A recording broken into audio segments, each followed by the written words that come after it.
بسم اللہ الرحمن الرحیم۔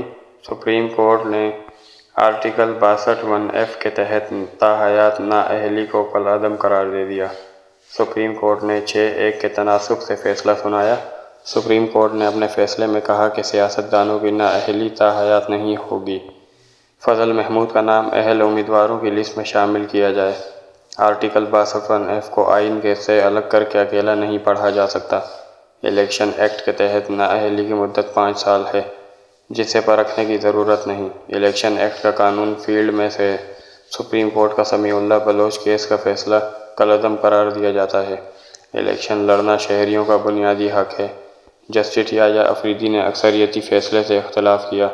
چیف جسٹس قاضی فائز عیسیٰ نے کہا تمام ججز، وکلاء اور عدالتی معاونین کا مشکور ہوں۔